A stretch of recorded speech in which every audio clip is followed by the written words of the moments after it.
Hello again, everyone, and welcome back to Reddit Aliens. I'm John, and as always, thank you so much for being here. A good topic for you today. Let's do it. What's the scariest paranormal experience you have ever had?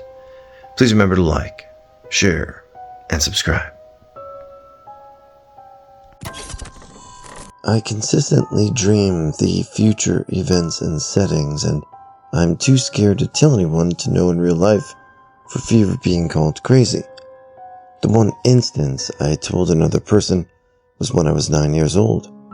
I dreamt I went out to the chickens with my mom to get the eggs in the morning, and there was an egg by the waterer, not the nesting box without a shell, only a membrane, and I picked it up and it felt like a water balloon. The hen that laid it then attacked me. I told her about my dream, then we went out to get the eggs that morning, and those exact events played out. Other instances have been seeing one of my friends hold a chair by one of its legs in a band closet while I sat on the floor. The events of competitions I've been in, those are nice because it's like practice, but also scary things like deaths of pets and loved ones and breakups. My dog hasn't died yet, but he's winding down. At least I know it will be peaceful. I know the other people have no reason to think I'm telling the truth about this, and I completely understand why. It's so scary at times though. Once I saw an aircraft in the sky moving in inexplicably ways. I had lights red on one side and blue on the other, but suddenly it would flip over completely in the most inexplicably bizarre manner. You watched it happen, but it was so fast you couldn't understand how. Then suddenly the aircraft closed dramatically, then sped up, rose in the air, then dropped. It was unreal. I followed this aircraft as it was flying low. I couldn't believe I was truly seeing a UFO. Even better, I had two friends with me. We all saw it and verified what the other was seeing. I ignored stop signs and speed limits. It was justified. I'm chasing a bona fide UFO. Unfortunately, I'm reaching a dead end on this rural street. What will we do when the aircraft keeps going and we hit the dead end?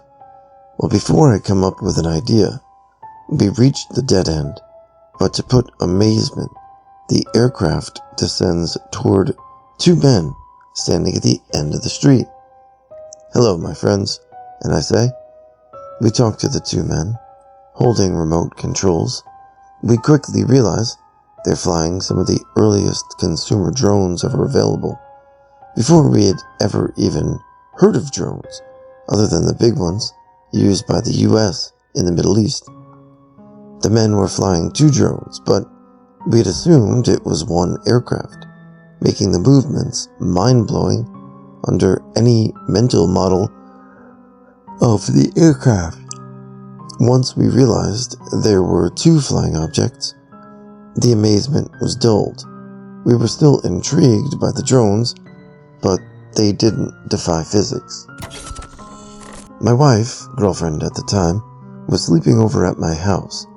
I was dealing with a bit of insomnia at the time, so I was lying awake in the middle of the night when I heard something fall from my computer desk.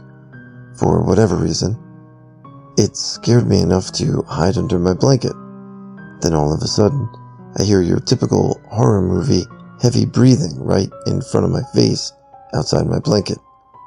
I'm pretty much frozen in fear, listening to this breathing noise circling the bed, sort of. My wife starts to toss a little bit and then rips her blanket off to get up to use the restroom. She shuffles toward the end of the bed to get down, and next thing I know, she screams with so much terror and instantly starts to cry, saying there's a little girl sitting on the floor at the edge of our bed. My next move was I stood up on the bed and jumped off, probably as far as I could make it toward the light switch. I asked what the hell she saw, and she just described seeing a girl in the fetal position, looking fairly distressed, look up at her when she was getting off the bed. I told her that I heard breathing outside my blanket right before she saw it, so needless to say, that light stayed on the rest of the night. Lived in a 100-plus-year-old mansion that had been divided into apartments. Roommate and I lived on the top floor with attic access and a private entrance in the back of the house. One evening, I was watching a movie with my boyfriend when my roommate texts and says he's bringing a date home. Is it okay if they use the big TV? I say sure, and boyfriend and I moved to my bedroom to finish our movie. Shortly after, we heard heavy footsteps come up the back stairs, open and close the very noisy and squeaky kitchen door, and hear them walk across the kitchen, past my door and down the hall. We finish watching our movie, and boyfriend goes home. It's shortly thereafter I realize that I'm the only person in the apartment. Called roommate to see if he'd been home, and he says, no, we just got to Blockbuster. We're going to choose a movie and head home. I called my boyfriend and told him I was spending the night at his house. Years ago, I worked at a Walgreens photo desk. A lady came in one day with an old black and white photo of her as a child. She said she used to tell her mom there were devils in the trees around her house, and her mom thought she just had a wild imagination and was making stuff up. She then showed me the photo of her, taken in the 60s in a white dress and a pretty smile on what looked like a sunny day. But what the f*** is that in the trees? It looked like demon faces all over and around the trees, on the bark and the branches. Worst case of pareidolia I'd ever had. She wanted to make an enlarged copy and said she should give it to her mom to prove she wasn't crazy. I got two. First one happened to me and the second one happened to my dad. And go. First one. We were in Bosnia, which for those who don't know, can have some seriously rural parts. We were driving through the mountains to get to the capital, where the airport was, so we could get home. I'm a very spiritual person, and have a great deal of respect for areas where tragedies happened. Bosnia is a country with a lot of tragedy in the last few decades, so I'm always respectful there, especially to whichever restless soul may be in the forests or fields. Anyway, we were driving, and I see something in the middle of the road. I couldn't for the life of me figure out what it was. It looked like an animal, but there was something really off about it. One moment it's there, and the next it disappears. Now every time we drive down that part of the road, I look to see if that thing I saw would ever return. Second story. My deceased Uncle Tim was super into Ouija boards as a teen. My dad's family are super religious, so I'm surprised he was able to get away with this. One day he's playing with the board, and he sees something in the corner of the room. It was big, completely black, and had huge horns. The only colorful thing on it were its red eyes. It scared the shit out of my poor uncle and put the board away, but never officially said goodbye. My uncle told my dad what happened, and he thought it was just his big brother trying to scare him. Though when my dad did tell me this story, he did note the creature had a description of something from a holy book. From that night on, my dad would have horrible nightmares if he ever slept in that house. They only stopped when he moved out for college. My uncle was sadly killed a few years into my dad's college, and so was my aunt. Personally, I believe both of their deaths had something to do with the creature. Time skipped to many years later, when I'm like 8 or 9. This was around the time I was getting my own room, and my dad wanted to get a mattress. Since at the time we weren't that rich, he wanted to get it used. My other uncle, who lives in their childhood home, offered to give my dad the mattress their deceased brother used. Thing is, I didn't know this was my dead brother's mattress. My uncle didn't tell him this. He brings it to our place, and our dog is sitting outside in front of the garage. My dad starts unhooking the mattress from the top of the car, and my poor dog freaks. She stands up and just runs into the garage. My dad brushes it off as our dog being anxious. She had a very bad experience with her previous owners, which left her a little traumatized. He starts bringing the mattress into the garage, and the poor dog is cowering in the corner and barking at it. This dog never barks. I think this was the first time my dad ever heard her bark. My dad decides to bring the mattress back to my uncle's place. He was incredibly pissed. He asks his brother which room the mattress is from, and my uncle says it's Tim's mattress. Father Dearest, being the person he is, put it back in the room and does a quick look around. He swears he saw that thing my uncle brought in with the Ouija board. We rarely visit that house now. My uncle had to move out due to health issues, and it's basically abandoned. But whenever I go near that room, I feel I'm not alone. I mean, that's pretty messed up. If it was, the mattress of your deceased uncle, which it was, your other uncle should have clearly let that be known. And maybe you should have got rid of the mattress. I don't know. But I'm glad you didn't sleep on that, and I'm glad it did go in the house. Not that you can believe or not in any of that, but just that energy. My sister used to have some weird shit happening at a unit she rented many years ago. She told me stories, but I'd never experienced it myself. One time, while visiting her, that changed. We were watching TV, and I went to the kitchen to get a drink. I walked past the bathroom door, which was open. When I came back, it was closed. She hadn't left the sofa, and there was a dodgy tile on the bathroom floor where the door would get stuck. You would have to physically force the door over the tile. No wind, no noise, nothing. That's weird, I thought, but okay.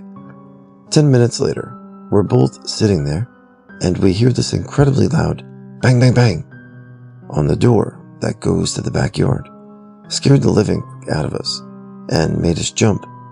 We looked outside, but couldn't see anything or anyone. No dog either.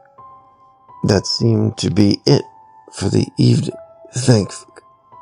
And after talking about it for a while, she went off to bed. I watched TV for a bit more, and then decided to call it a day as well. I turned off the TV and stood up. As I'm about to walk away, I hear this noise of something heavy being dragged over wood. I look up, and she has this big dolphin statue on top of her TV cabinet. The statue is just slowly moving forward across the wood by itself. It went about 10 centimeters or so, and just stopped. You could see scratches on the wood where it moved. I told her about it the next morning, and she wasn't surprised. The events in that house, and the only time in my life I've ever experienced paranormal stuff in person, and I have no rational explanation to this day.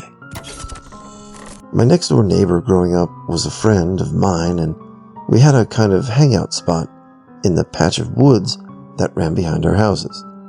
We were about 14 and were experimenting with cigarettes, so that's where we went to hide. We were out there one day towards sunset and heard her grandmother calling to us.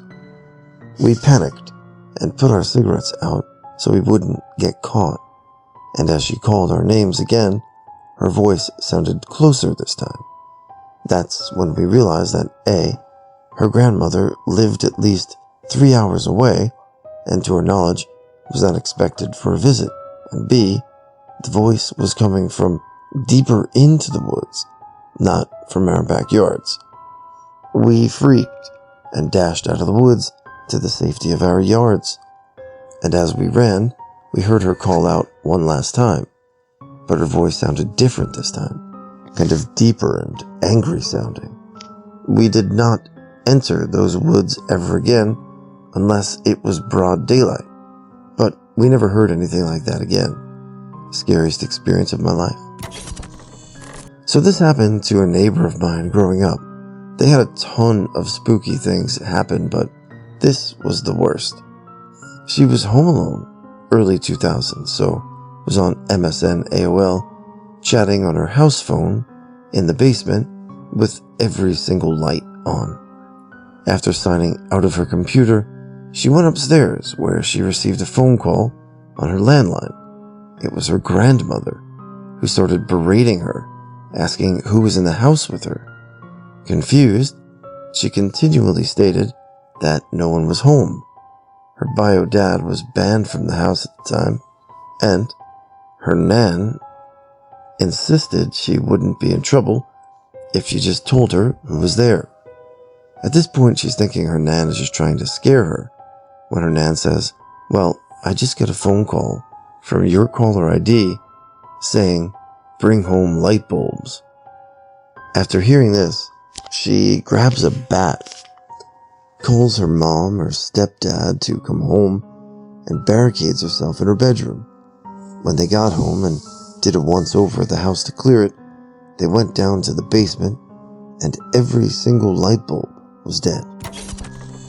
Lived in an apartment with 2 roommates. All kinds of stuff happened, but the scariest was hearing my roommate scream at the top of his lungs one morning, rushing into his room to see him paler than I've ever seen her. He said that he woke up and saw a little girl at the end of his bed. He thought he might be dreaming, so he looked around, pinched himself, and said for sure he was awake. Looked back and the girl was still there. So he worked up the courage to say, "Who are you?" He said the little girl looked at him and then started screaming at him and then disappeared. He wouldn't sleep in that room for a month after that incident and would alternate in between our bedrooms, and you know what? We didn't give him any shit about it. When I worked at a psych hospital, every morning at roughly the same time, you could hear footsteps running down the service hallway. I only took note of this after a couple of weeks of this happening, when I noticed that around 2 a.m. is when it happened, and that afterwards there were never sounds of doors closing or opening. For context, this was in a hallway where there were doors on both ends, which were pretty much impossible to close silently due to the latches that were on them. One night, it started and I got up and ran to the hallway, but didn't see anyone. Looked all around, no one. There were these fisheye mirrors up in the corners between the walls and ceiling that let you see if someone was around the corner or coming up behind you. And one time, the footsteps started, but I didn't see anyone in those mirrors when I immediately turned a corner into the hallway. It very well could have been a very quick and sneaky patient. I really don't believe in ghosts, but lots of people swore that place was very haunted. And someone else explained being aware of the footsteps in the hallway and said it was a ghost that had been there for a long time. Either way, it was pretty creepy when it happens at 2 a.m. when everything else was quiet. I got a little unnerved whenever I went to mop that hallway in the early morning hours. Not sure how paranormal you'd consider this, but about a year ago we moved to a new house in a rural area. Woods, open fields, and cows for the most part.